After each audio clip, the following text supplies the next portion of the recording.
দেশে এই পরিবর্তনে দেশের ভিতর থেকে আমরা যারা লড়েছি, সমান তালে আমাদের সাথে পৃথিবীর বিভিন্ন প্রান্তে যে সমস্ত বাংলাদেশি ভাই বোনেরা আছেন তারাও লড়াই করেছে। কিন্তু দুর্ভাগ্যজনকভাবে তাদের বেশিরভাগই তাদের না আছে এনআইডি, না আছে ভোটের তালিকায় নাম।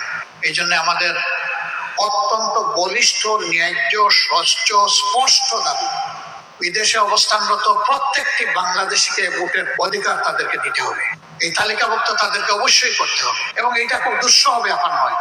দীর্ঘদিনের এটা কোনো সাধনার প্রশ্ন নেই, এখানে শুধু সদিচ্ছার ব্যাপার। ইসি কথা দিয়েছেন তারা এটা করবেন, কিন্তু আমরা দৃশ্যমান কোনো পদক্ষেপ দেখতে পাচ্ছি না। আমরা উদ্বিগ্ন। যদি 1,10,00,000 প্রবাসী ভোটারদেরকে বাদ দিয়ে, ইগনোর করে বাংলাদেশ আগানোর চেষ্টা করে, এই বাংলাদেশ সফল হওয়ার কোনো সম্ভাবনা নেই। কারণ তাদের সংখ্যা যাই হোক, তাদের রক্ত পানি হয়ে ফুটা ফুটা যে ঘাম